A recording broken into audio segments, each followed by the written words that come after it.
Welcome to another classical music podcast. My guest today is one of my oldest friends from the early days of my internet wanderings. Laurie Niles is the creator, founder, and daily curator, administrator of Violinist.com, a website that has among its regular guests internationally renowned soloists, established studio and orchestra musicians, professionals in aspiration and their parents. So basically, Laurie is the hostess for the exact target audience that these podcasts aim to reach. Thank you so much for making time for us today, Laurie. Great to be here. How are you, Emil? I am doing great. I am always tickled when I get to turn the tables on someone who is an interviewer. Right. Yes, and I'm trying to interview you now, just so you know. Your Well, it's great to questions, be here. then my questions. Yeah. Yeah, it's one of those sort of silver linings of Corona. I have gotten to talk to friends and reconnect with colleagues for these podcasts with whom Right. I had not had a chance to speak sometimes in years. Yeah. And of course, with you, I don't remember the last time we spoke in person. I remember grabbing a coffee like 10 years ago. Right. In Washington, D.C. or I think it was in Alexandria, DC. Virginia. Yeah. Right. Yeah. But we met on the internet, and it was the very early days of the internet as well, because It was violinists. it was back then that I thought that the job of the internet was to keep myself anonymous. Right. And Right. and I still remember a former guest on the podcast, Igor Yusufovich, sent me a message. It was, I think, before I had a cell phone even, saying you got to check out this website, you got to check out these discussions and so forth. And once there, I was hooked. Yeah. Well, we started violinist.com at the dawn of the internet. So it was like at the end of 1996, 97. Wow. My husband got the domain name and gave it to me as a Christmas present. And I'm a violinist, so I have a bachelor's degree in music, but I also have a master's degree in journalism. This is where I met my husband. So I knew it from the beginning it was going to be kind of a, a journalistic endeavor, but also an educational one. I'm also a teacher, but the early days of the internet we were just still trying to figure out everything. I mean, I think people are still trying to figure things out. This oh, is, absolutely. it is a virtual world. It's a virtual planet where the rules, as in the real planet, do change. Yeah, But absolutely. I would add to your description of violinist.com, you brought your violinistic background, your knowledge of music, you brought your expertise and affinity for journalism, but from the perspective of a player, what the site represented wasn't let's go read some interviews, and it wasn't Right. let's go pick up tips on how to play double harmonics. It was a kind of meeting place and social club. Yeah, and it still is. I really view the com in violinist.com to mean community, and so the community has been one of the very most important and kind of humbling for me parts of it. I still remember very early on, the first thing we did actually was to create a kind of Facebook before Facebook for violinists. So the first thing Exactly. to do before we even had a discussion board was that you could post your resume on violinist.com. And, we just had people post their resume just in case they were trying to get it out there and everything. And then we thought, well, let's let these people talk amongst themselves. And that's when we started the discussion board after that. And then I was getting registrations to violinist.com from all over the world. And that, to me, that was when things got really humbling. I was getting hundreds of registrations, from Iran, from Europe, from It's South eye-opening. America, all over the United States, just everywhere. It had been eye-opening even at the very beginning, let alone now when it's grown so much. But that you don't just get the visitors and discussioners, for lack of another word, from the usual suspects, Berlin, Right. Vienna, Paris. You got people from, Thailand, you got people from, Côte d'Ivoire. I mean, you would have people from all over, which to me was also, as a player, was heartwarming to know that Yes. this thing that had taken over my life, the violin, is worldwide. It's not a phenomenon contained to Western European centers. Well, absolutely. A larger world of it than I even realized, and also so many people with a very high level of expertise. I mean, what was humbling was to realize how much everybody else knows that I may not. There are different areas where other people are much more experts than I am. And then you would even get people that are like surgeons who are amateur violinists, and so they would add this other dimension of expertise to the discussions. And so I definitely want to circle back there because it's an intriguing sort of philosophical question of, wherefore expertise. But even before then, just to give viewers a little bit of some specific numbers, can you give people an idea of how many regular visitors, how many members Violinist.com has now? Right.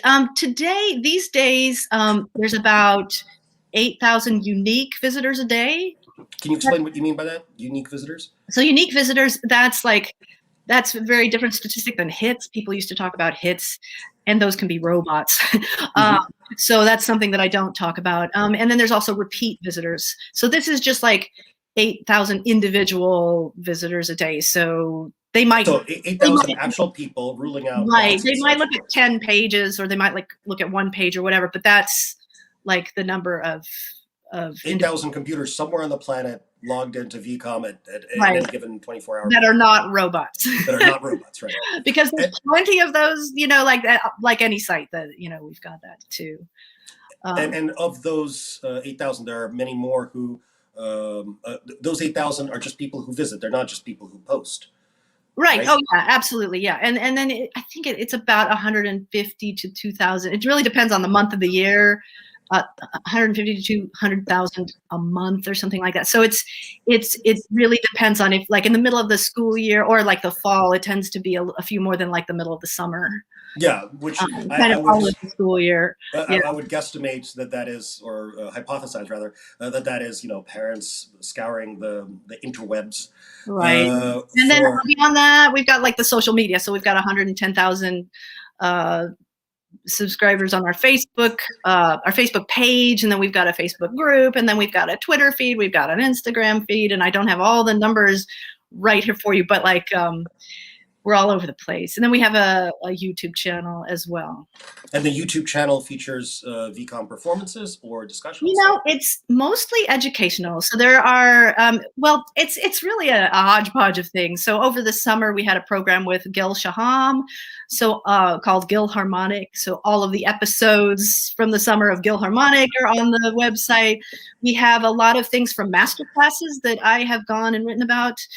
So we have excerpts from master classes. We have interviews with violinists. We have also just short little educational videos that I've made for people, teaching videos. So it's like Violinist.com itself. It's a broad focus, but for me, it all comes under the umbrella of holding up excellence in violin playing, violin teaching, community, violin, the instrument itself. Resources for people who. So while we're inviting everybody, the idea, my sort of mission with it is to hold up examples of excellence, so that people have something to aspire to. But in having people that range from, beginning amateur to high-end professional, we can get into this. The usual tension is represented by Dunning-Kruger, of course. The syndrome where until you know something, you don't know that you don't know that thing. Right. Well, and that's true. And this happens all the time. People are discovering things, or people think they know stuff and they don't. I well remember on Violinist.com, there was somebody who posted advice to somebody else about closing an open seam on a violin with bubble gum. Yeah, right. And so the idea is that we have other people that will say, That's not a great idea. That's not a good idea. Actually a very bad idea. But the stupid question, if there is no such thing, right? I don't think there's a stupid question. Right. I mean, so I'd rather have a place where people can pose those things and sort of and then get the real answer, It's the thing that I've told my students about this from the early days of my teaching, which is that on the one hand, you guys have access to a world of information that I had to go and seek out when I was a student, and find a copy of the encyclopedia. You have a device in the palm of your hand containing the sum total of human knowledge, but it also contains the sum total of human garbage. Misinformation, right? Yes. Yeah. And so that's why we have to be careful. And one of the things that we did early on at violinist.com to sort of combat, at first when we started the discussion board, it was crazy. This was, around the year 2000. We allowed anonymous posters. We, all kinds of, we stepped in every little piece of doo-doo we could, Well, you find out by doing. Right, exactly. So what happened is we discovered that if someone is allowed to post anonymously, they will say anything. They will say things that are untrue. They will also beat up on other people, be very unkind, because there's nothing to be accountable for. So early on, we figured out that we needed to make, if people were to participate, anybody can read what's up there, but if you want to participate in the discussion, write a blog, that kind of thing, you have to be a registered member, and you have to give us information. And then also that gives us the ability to, if you are misbehaving, you're out of here, or, we can take down a post, that kind of thing. Right. I mean, I remember there was an incident once upon a time. We don't need to go into details, but essentially a huge bit of offensive spam. Yeah. Which, between the time difference between when it was posted and when it's, daylight in California. And when it reached me on the West Coast. Yeah. And again, you find out by doing. Okay, so we need to have some sort of a filter to, prevent. It keeps the robots out too. So it's not, it's bad actors, but it's also robots as well. Your success is, visible on the site, in that if anyone looks at any given comment thread, let's say on a Washington Post article, there will be the usual mix of well-informed, wacko crazy, and then just, ask me how to make $1 million in your spare time. Right.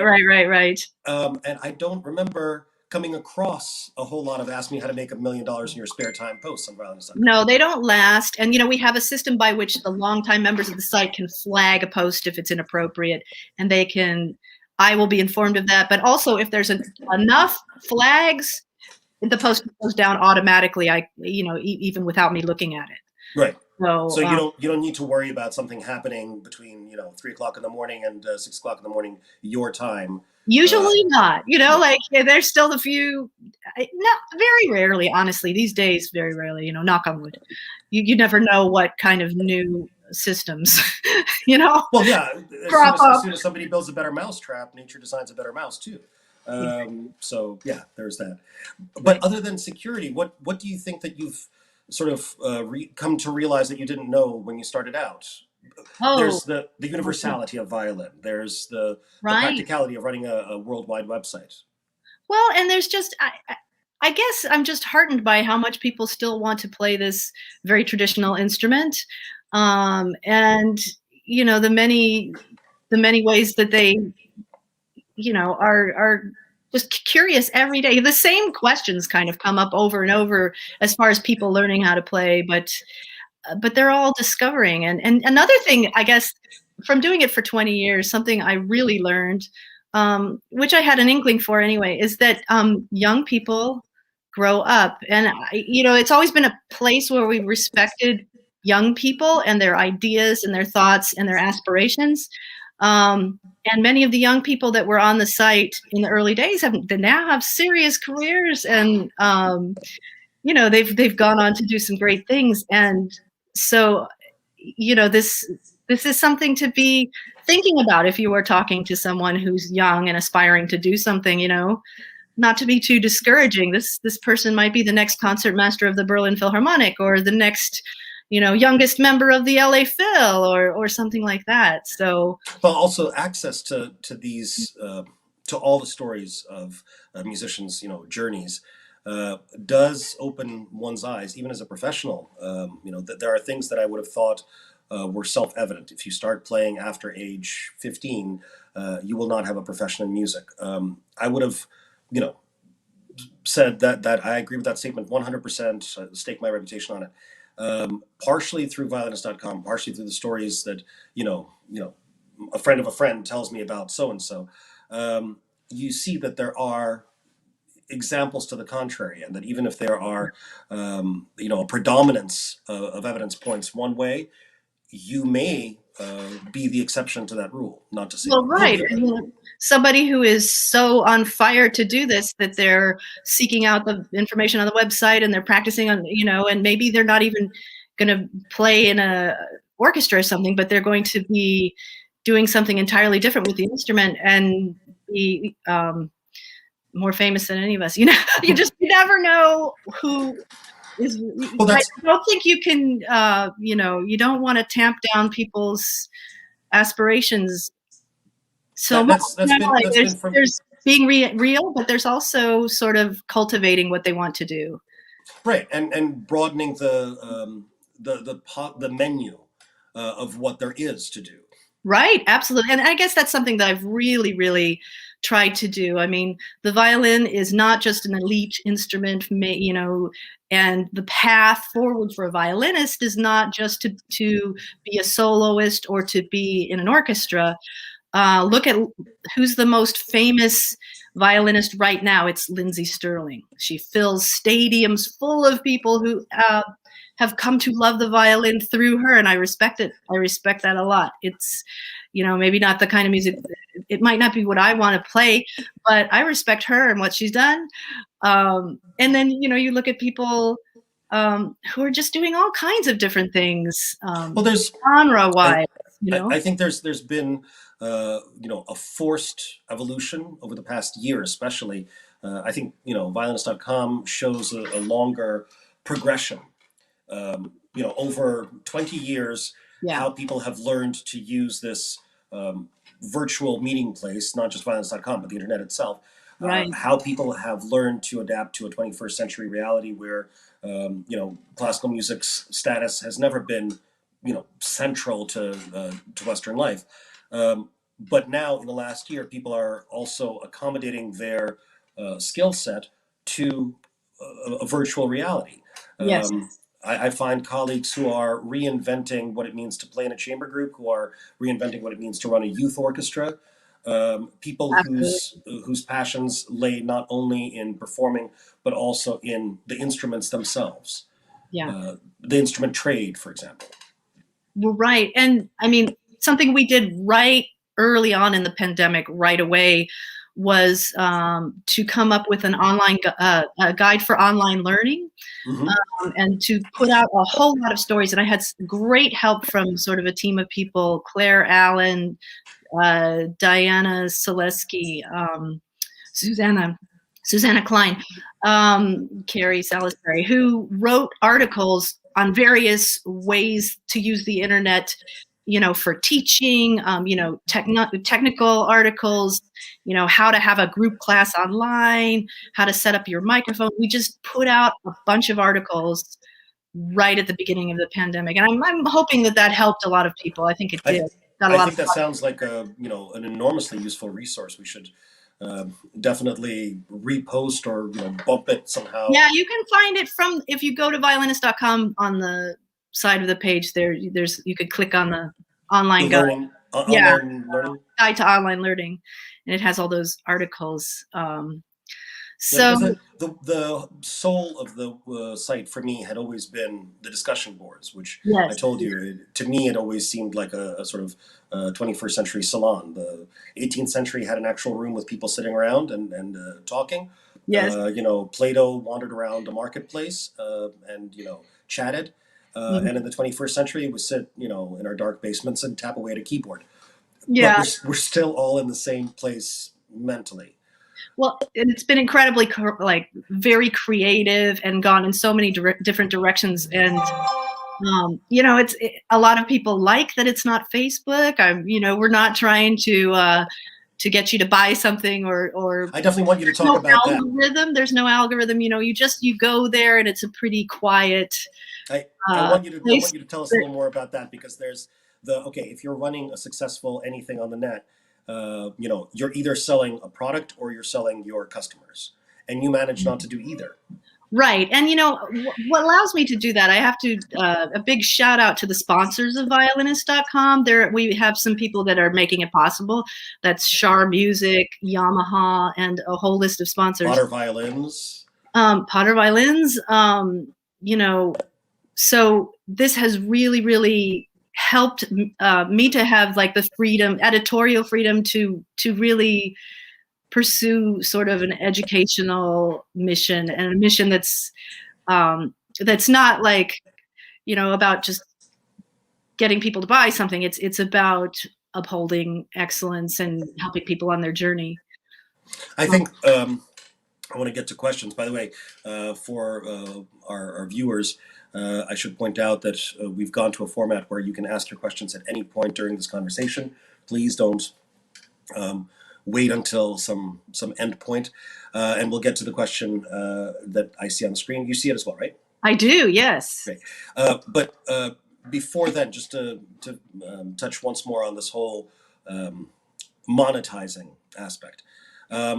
There's no product that you're trying to buy, that you're trying to get people to buy. There's no data collecting that violinist.com uses. No. We have a newsletter that goes out to 8,000 people twice a week, but they've signed up for it, and right. There's no. That's kind of where I was going. You have a self-selected clientele.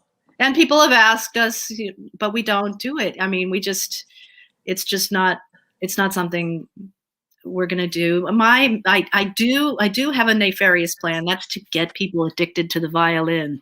No. I've heard of worse drug pushers. But violin is one of the things we can do in life that's actually pretty harmless if you think about the activities that humans engage in. This is one that builds community, that it creates beauty, it brings us together, it fosters a lot of love for art. So that's the idea. The ulterior motive is benevolent in the extreme. Yeah. Although, I just happen to be a violin nut and want it to be something that continues in the world. And I want to also talk about why violin and not tuba, but let's take Laurie's question here. Okay. What do you advise about building an online career as a violinist, and what choices are there other than teaching? In fact, as far as the second half of that question, there was a former student of mine, to whom I was talking earlier today, who was asking precisely that. About building an online career. I'm not sure exactly what that means. Well, besides the model of someone... how to promote yourself online. So someone who becomes a kind of YouTube star, I presume. Right. And I do end up writing about a lot of violinists. I've got 2 books out, violinist.com interviews, volume 1 and volume 2. Where are they available? Been the culmination of my doing hundreds of interviews with violinists, and they are all... Are they on Amazon, or are they on... Yes, they're on Amazon. So it's published on Amazon. You can find it on Amazon. Laurie Niles, violinist.com interviews. Anyway, that means that over the years I've had the choice of, who to interview. And when people are asking, and it's all been, usually people are asking for publicity, and so what helps is to get yourself organized. You need to have a good readable bio. That's got the information, but that also shows what makes you unique, and that kind of leads with that, so that that you don't just look like every other violinist out there.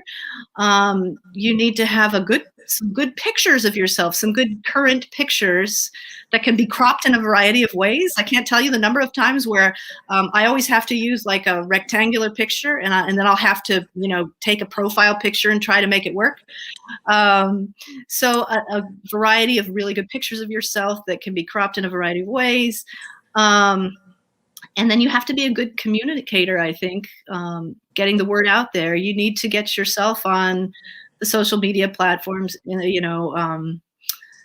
Facebook, Twitter, Instagram. Now these days, I don't know, TikTok, maybe, depending on, I think you also have to think about your relationship to these various social media and how to make it authentic. If you look at Hillary Hahn, she's been brilliant as far as being authentic, even though, you can tell she doesn't just have somebody else doing this for her. She's on Instagram posting herself practicing for a few minutes every day.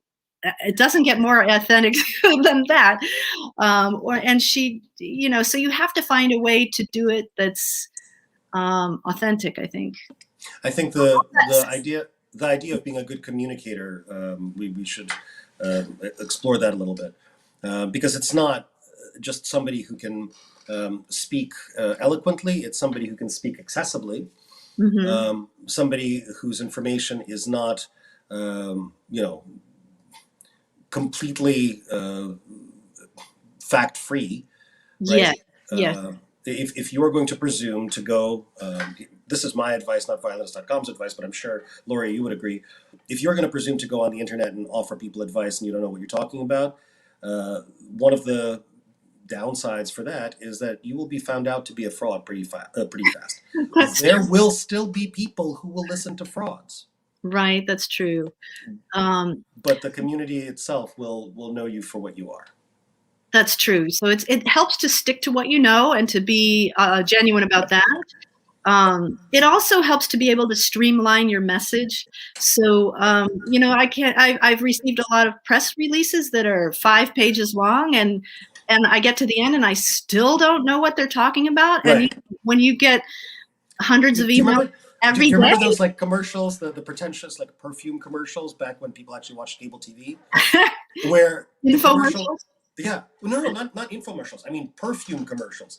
Specifically, like you have some sort of artsy something or other, and you watch 30 seconds of this artsy something or other, and at the end you're like, are you selling perfume, blue jeans? Yeah, what was that? What was that? Yeah. So it's important to know, and maybe you don't know yourself. Sometimes if you're writing something, I really know this, and it's not going well, it's because you don't know what you don't know what your message is. So you have to kind of whittle it down and figure out, well, what is my message, and be able to put that. It's one of the things where I think sentence. Honestly, if you're sending me an email, if you can say it in one sentence and get the message across to me, and then here's more information, great. You're much more likely to. It's one of the areas where I think violinist.com still has a huge advantage over TikTok or Instagram or YouTube. The visual medium is compelling, but easy to sprawl. I mean, here we are just chatting, right? Right. But if we were putting this together into some sort of a written form, you're forced to self-edit and you're forced to sort of distill. Right. You have to get to the crux of things. Yeah. And that's what I'm looking for when people blog on violinist.com. And it's interesting. I have to tell you that when we started the blogging on violinist.com, my husband said to me, you should write a blog, because I used to be a newspaper reporter. And so I'm a writer, I'm trained in writing. And I said, what's a blog? It was that long ago. I didn't know what it meant. For those who have long known what it's a web blog. That's where that comes from. But for me, it was kind of writing articles. But your articles still have the stamp of sort of authentic journal entries. Right. And I call like when I send out my newsletters, I call them a journal. And, another thing that my husband, was important in founding violinist.com. I think I mentioned that he bought the domain name. But one day we were talking about content, and he said, it's kind of like a burrito. You need to have some cheese, you need to have some meat, you maybe need some beans, you need some lettuce in there. And if it's all beans, it's not a very appealing burrito. And so, I try to aim for, blogs that are newsy, but also maybe some educational ones, maybe some an interview with a violinist, maybe something that's a little out there. So would the advice, let's say you're talking not to an aspiring young player, but to one of their parents, would the advice you give them be to actually go for themselves to some of these like the Starling Delay Masterclass, to go in person to something like that, or to access it through the explanatory filter that somebody like you might provide. Because when you are a non-professional and you go to a specialized convocation of any sort, Yeah. isn't most of that going to be information you can't process at all? Yeah. Well, okay. So the Starling Delay what is it, conference? No. Not not not, um, not yeah, I don't know convention. what. So Juilliard every 2 years has something called the Starling Delay, named after Dorothy DeLay. And the Starling Foundation. And so what they do is they get together these wonderful teachers and everything, and many of them were students of Dorothy DeLay, and they have these workshops and master classes, and they're all at a very high level. And they do invite students from around the country to participate in those master classes. And it's a wonderful thing to go to. I find it to be a wonderful shot in the arm. And then I write about the master classes, and so I distill the message of everything. So a lot of people who go, they'll be like, I'm not taking notes because Laurie's going to write about it. So I would You have say, a classmate whose notes I grabbed. going to something is wonderful, and there's no substitute for that. It's a different experience.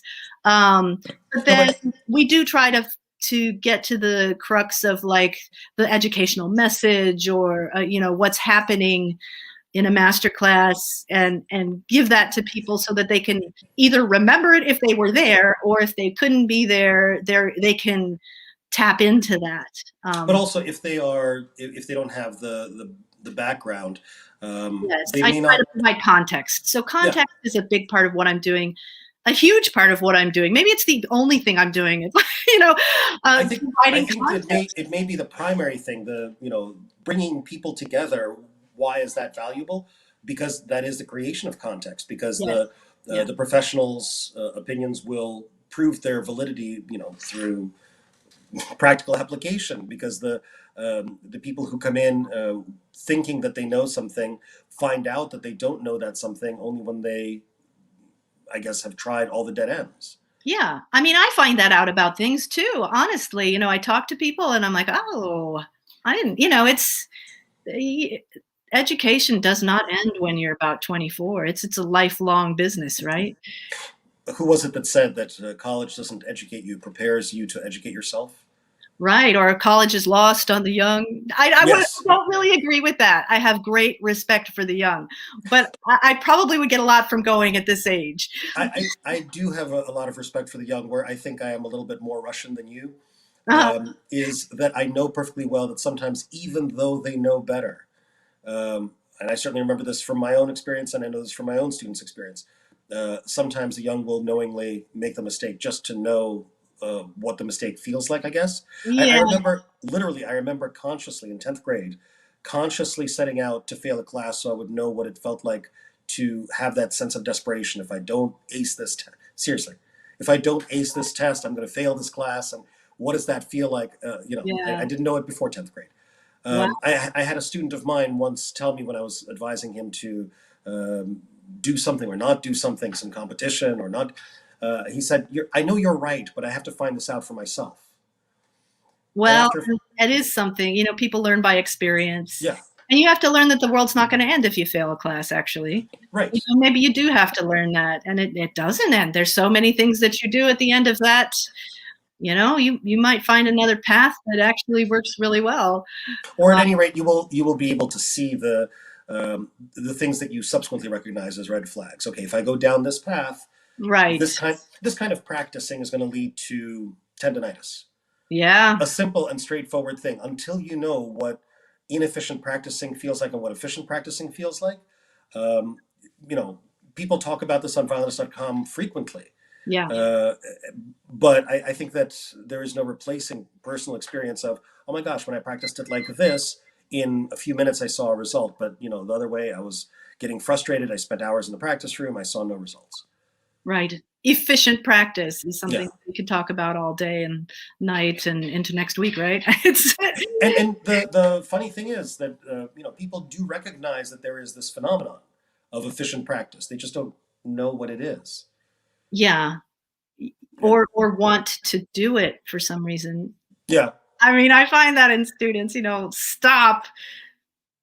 If you play it wrong a bunch of times, you're going to play it wrong. So stop before, think it out, Thank you. play it right. I literally was saying those words in that order yesterday in a video lesson. Yeah. And the funny thing is that I can tell them again, I can tell the promising 10-year-old that I don't get why you're doing this thing. It's more frustrating, it's more time consuming, it's more boring. Why would you choose to do it? And it's more destructive. Why would you choose to do it?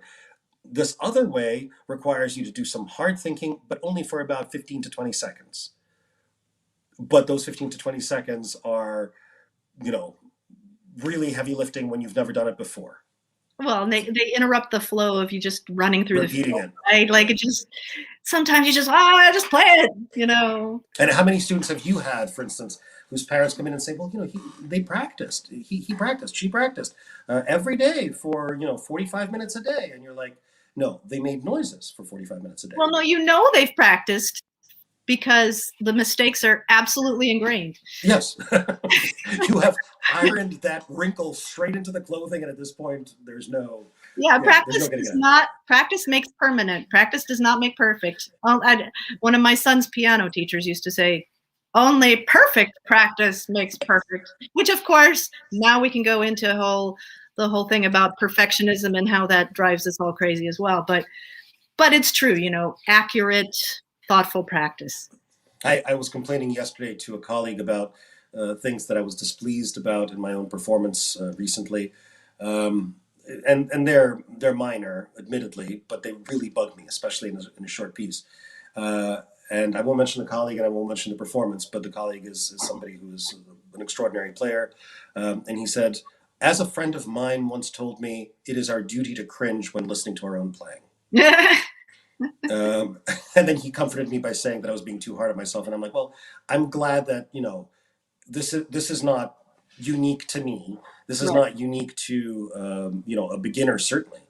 If you, watching this podcast, find yourself making the same mistake, you should know that the same sort of thing happens to high-end professionals. Yeah, I mean, Emil, have you ever had the phenomenon where you've left a piece for like 10 years or something, and then you go back to play it and you're playing it along, you're like, oh, I'm playing that a little bit sharp, and you go to mark it and you're like, it's already marked. Making the same mistake as... Yep, I went right back to the good, the bad, and the ugly, Yeah. But there is, hope at the end of that particular rainbow. When you do come back to a piece, I found this. I don't know if you've done this with your students. I've found this, that sometimes when teaching a piece, I get insights I didn't have when I learned the piece. This was probably 10 years ago. I was teaching the Sibelius Concerto to a student. Yeah. And the Sibelius was my Achilles heel in my competitions. I really messed up at the Paganini in the final round with the Sibelius that I just did not have prepared at all. I was teaching the student. I came up with this different fingering in the third movement. I tried it, and all of a sudden a passage that in an international competition, when I was practicing like a man possessed, I still screwed it up. And there, in the lesson, it was fine. And before I thought about it, I exclaimed, if only I'd had myself for a teacher when I was the competition. Or if only you'd had a student, like from our, we learn from our students. Yes. That's part of what that means, I think. That's mostly what it means. When you're forced to explain it to somebody else, all of a sudden you're forced to examine all of the holes in your previous reasoning. Exactly. Yeah. Exactly. Well, this, by the way, going back to violinist.com, this is one of the reasons that having a conversation between, an A-list soloist and a studio teacher and an amateur can sometimes produce really interesting and unexpected results. Do you have any such war stories? Well, I don't know. I would say, I don't know. I mean, I can sort of go to some of the things that have been highlights. Tell me. Yeah. Now some of them are kind of silly for me. One highlight, which I thought was just a wonderful meeting of minds, is okay. This is in 2004, a while ago. Everybody decided to start writing haikus on violin. I think I remember that. There were hundreds. I mean, like, there was a discussion, that went on and on and on, and then we had to start. And now there was something like 500 haikus written, and they were so wonderful because they just ran the gamut. They were all over the map. There were ones about the violin, but there were ones about prunes. Okay, and so I know who wrote those. yeah, and we've had some people who've been around since the beginning. One is someone named Stephen Bravati, but I believe his real name is Brian, and everybody calls him Burry because people have mispronounced his name, and so he just became Burry. Burry he gives this wonderful advice to people. He lives in Japan, but he's British. And one thing he would always talk about is prunes, and nobody could understand what it is really just, we know that prunes keep people regular. Like, get over yourself, kind of have a prune, stop holding it all in, just let it all out. Calm down. Yeah. And, so that sort of became a little violinist.com meme, if you will. Prunes were, on VCOM, prunes were a little bit like spam. You just say the word spam, suddenly everybody's singing spam. Right. But, yeah. One thing that really struck me, so when I came out with violinist.com interviews a number of years ago, so these are like 2 books, and each of them has approximately 25, 27 interviews with famous violinists. The first one has a foreword by Hilary Hahn, and the second one, Rachel Barton Pine. For the second one, the first one, I was doing a signing at Disney Hall, and a violinist who was in the LA Philharmonic named Vijay Gupta came up to me. Now, this is a wonderful person, just a wonderful individual, and a lot of people know his name. He started something called Street Symphony in LA, and it's a play for homeless people. He's just done all kinds of wonderful things. And he came up and said, and I knew that he had been a violinist.com member ever since he was a child, actually, since he was about 15 years old. And he came up to me, he said, I have to tell you something, Laurie, and that is that one of your blog series that I had written about auditioning for the LA Phil, which is something that I did. What year was it? It was like a long time ago. It was not a successful audition in that I am not in the LA Phil, but I learned a lot from doing the audition. He said that he had read my blog about auditioning. He's like, and it helped me win my audition for the LA Phil. And I just about fell over. I was so humbled by that. He was the youngest member of the LA Phil back when he was in the LA Phil. He has since resigned to pursue. He's got a Genius grant now, and he is doing Street Symphony full time and all kinds. To answer the earlier question about what else can you do, I don't believe Street Symphony could have begun, much less thrived, in the absence of the internet. Right. Well, right. And, it's funny, that someone who has like one of the nice, if people aspire to a symphony job, playing in the LA Phil is like one of the best ones you can have. But it's interesting to me to see that someone who did that chose to answer another call in their life, and use their talents, their considerable talents, to pursue this wonderful community mission like that.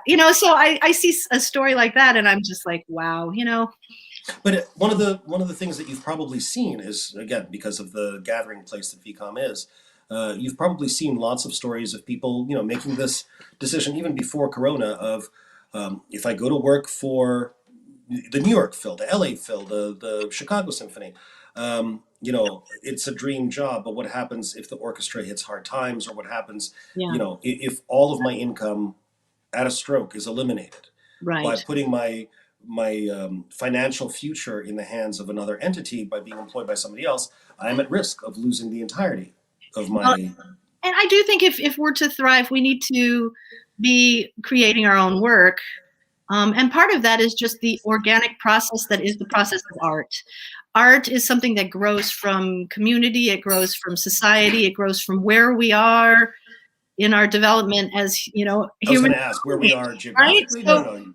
So the artist of today is, I think there's all kinds of wonderful creative things that a violinist can do, but they might involve a pretty non-traditional path, and I Do you think think there it's is? to be inspired by what's around you.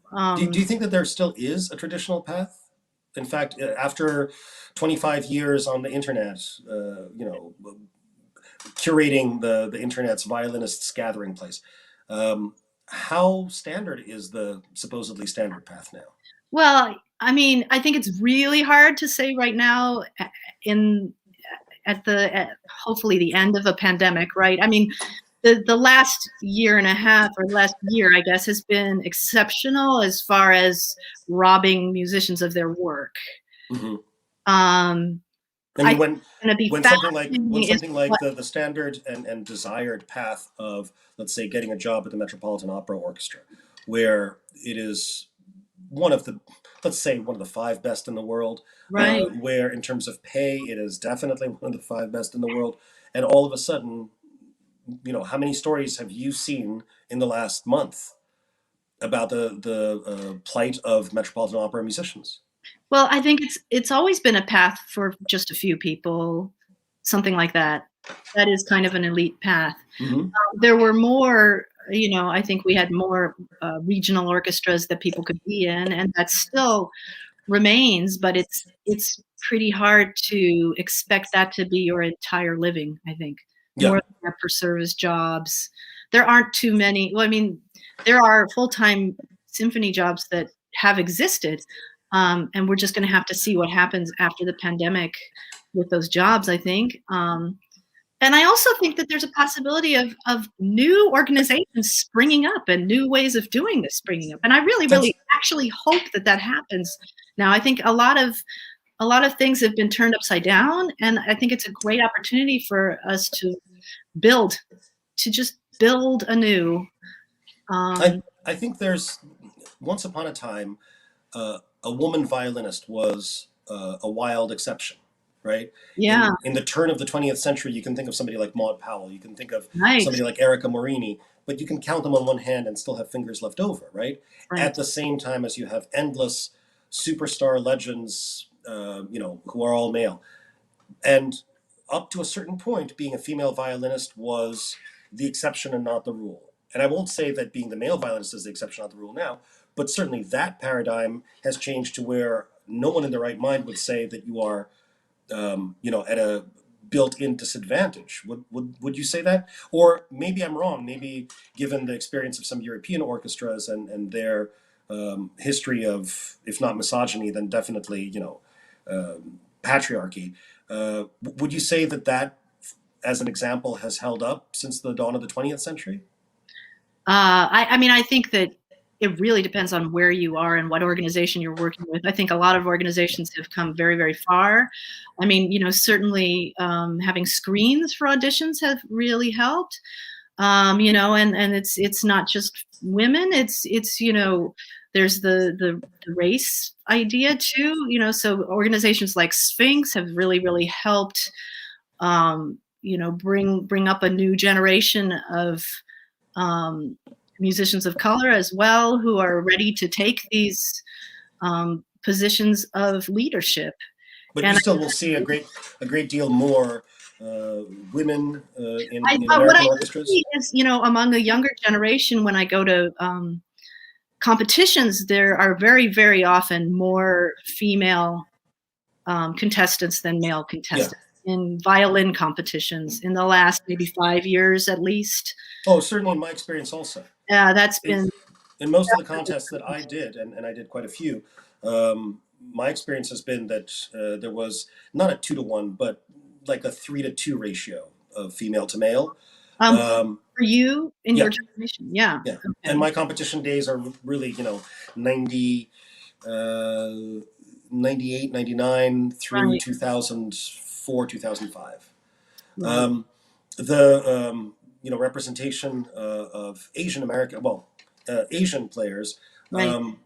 from Mao to Mozart, the movie with Isaac Stern. Yes. When is that from? 1970. 70 Six, something. I want to say 77. Yeah, around then. like mid 70s, and at Yeah. that point, the gist of the movie is that this great American violinist is bringing Western music, represented by Mozart, to China, where it is very exotic and foreign. And now, of course, in my competition days, once again, um, to see Chinese, South Korean, not North Korean so much, but South Korean players, Chinese players, Japanese players, uh, it was not just expected. It was more than just expected, right?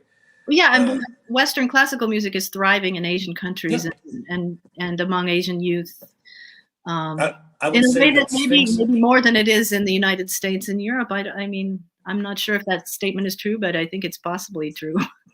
My experience is purely anecdotal, but if you take a look at the names in the final rounds of competitions, that's a very small section, I guess, of the data available. But certainly, you will see a large representation of Asian players. Mhm. Whether that's true also for orchestras, and if so, for American orchestras versus European, that I don't know.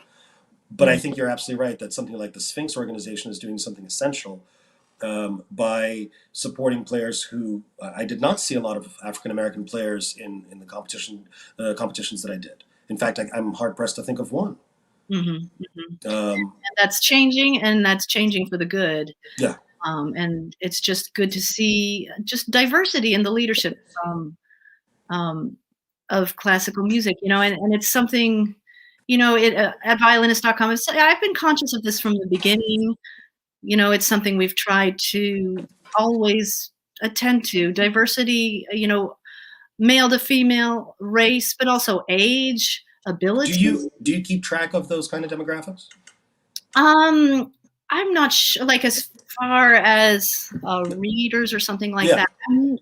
Probably there's some category on Google Analytics, but I certainly keep track of it with our output as far as just trying um, to uphold the excellence that I see, because there is excellence all around, and you know, so we try to hold that up wherever it's that coming from, and it is coming from the Black community, it's coming from the Asian community, it's coming from all over. you want to definitely celebrate and highlight achievement, and it doesn't really matter if the achievement is coming from Not just person of age. achievement, email, it's excellence.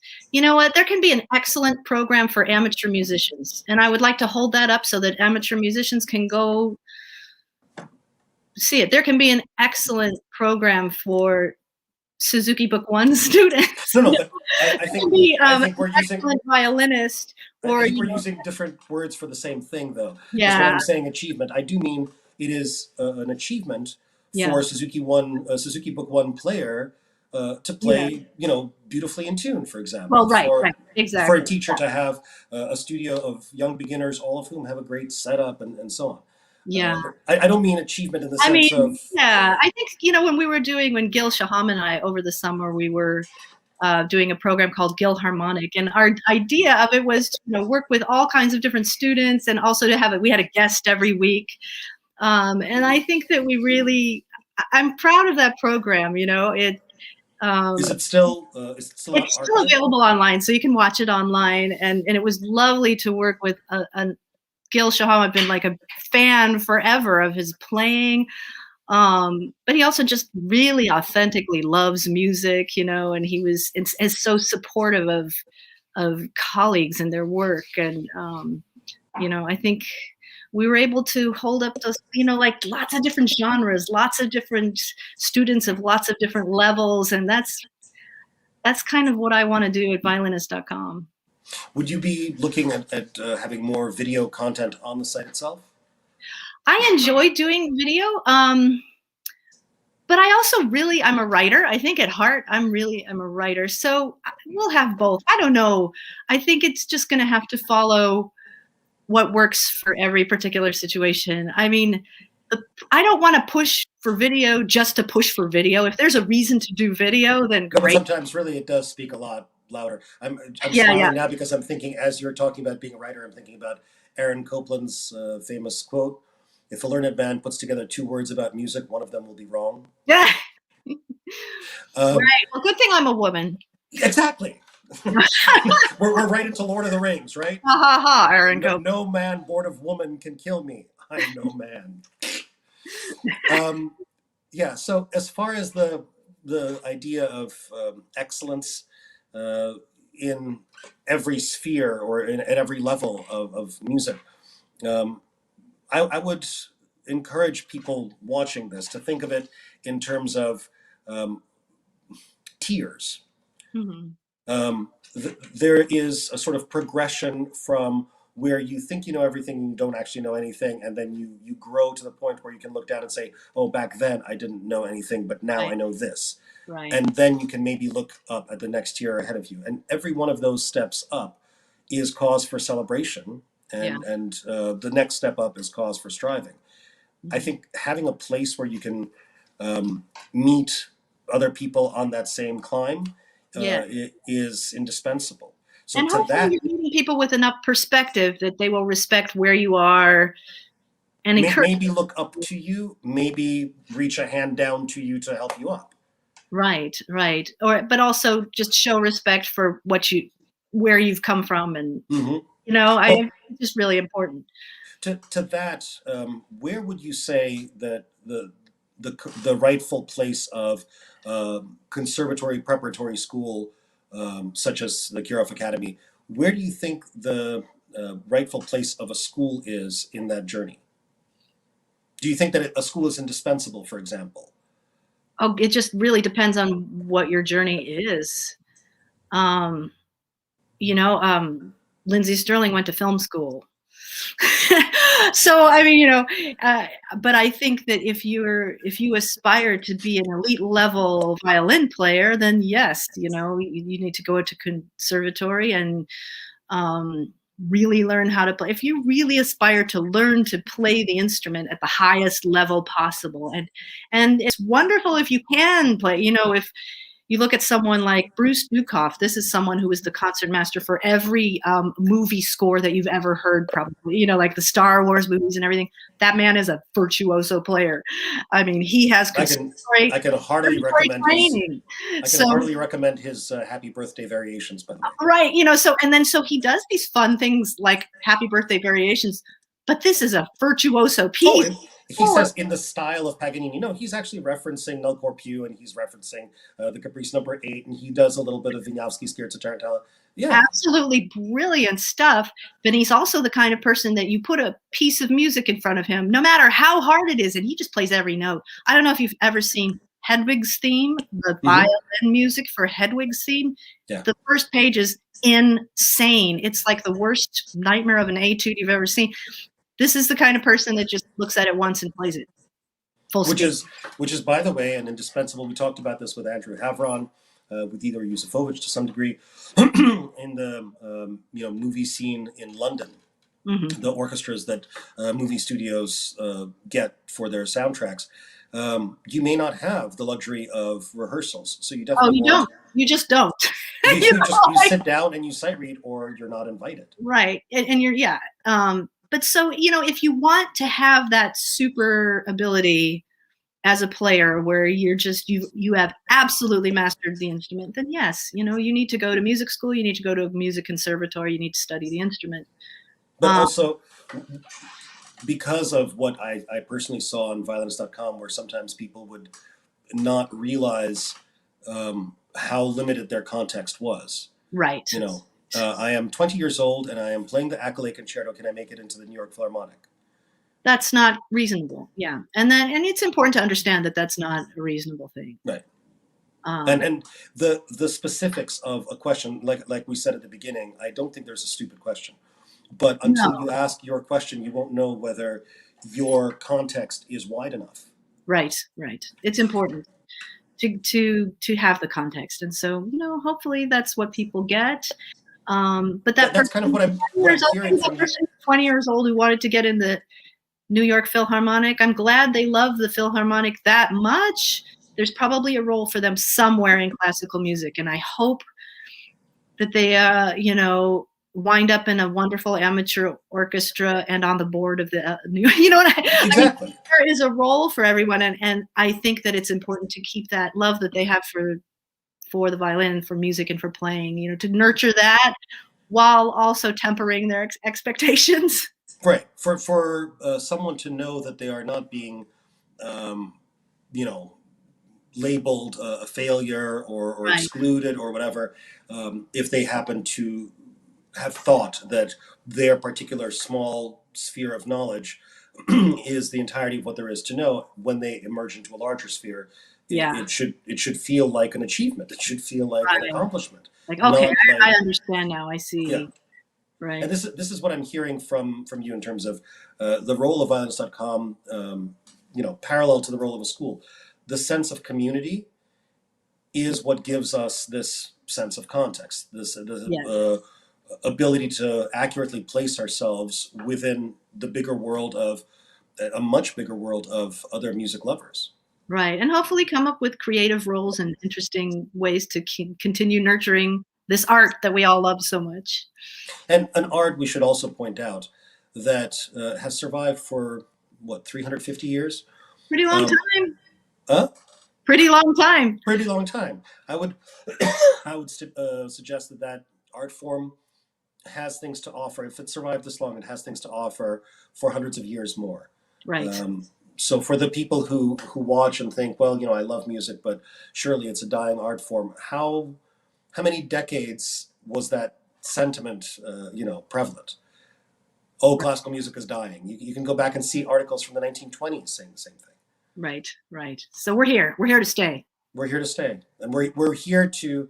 Oh my gosh, my wife loves the ABBA musical Chess. She's hooked me on it. I do. I listened to it a lot in college, actually. Yeah. Well, my kids now go around singing Murano. Oh. But there's that line that just leaped to mind. Whether you are a pro or anti or could not care less, we are here to tell you, we are here to sell you chess. So all we need to do now is just to modify those lines to rhyme with violin. Exactly. Say again? Challenge accepted. And if you can work prunes in, I'm sure Burry Okay. All right. I'll make a haiku. A rhyming haiku with prunes and violin. Oh. If we do not have any more questions, I can thank you for your time. If we do have questions, I'll give people a few more seconds to type them up. But just to sort of revisit a couple of pieces of advice. Come see violinist.com. You all are welcome. Come read some of the discussions, even if they're about the pro or anti of shoulder rests. We've had some wars about that, yes. Literal, practically, almost shooting wars. Definitely check out violinist.com interviews, both volumes 1 and 2. And the online presence on, you said, Instagram, you said YouTube, and Facebook. Facebook, yes? Yeah. And Twitter, too. And Twitter, where for once you can avoid politics and just deal with the politics of music, which I assure you are far more vicious. And therefore interesting. Very true. And we've got some beautiful stuff on Gilharmonic too. Gilharmonic is something I'm checking out right now. Vijay Gupta on there. We had, who else? Just some wonderful guests. So. And that is accessible from the YouTube channel, violinist.com YouTube channel. Yeah. Perfect. Laurie, thank you so much for making time for us. Well, thank you, Emil. It was great to talk with you and to see you. Well, yes. Thank you for the time. Thank you for the input. I also very much hope that the people watching will check out tomorrow's concert. Speaking of the violinist community, tomorrow the Kirov Academy will be presenting a concert in memory of Professor Viktor Danchenko. It will be streamed, I believe, at 5 o'clock. Check out the Kirov Academy YouTube page, Facebook page. Laurie, please come see. And we will, I hope, catch up in sooner than 10 years. Yeah. For a coffee or an interview. In Okay. person. In person, yes. Thank you so much. Thank you. Till soon.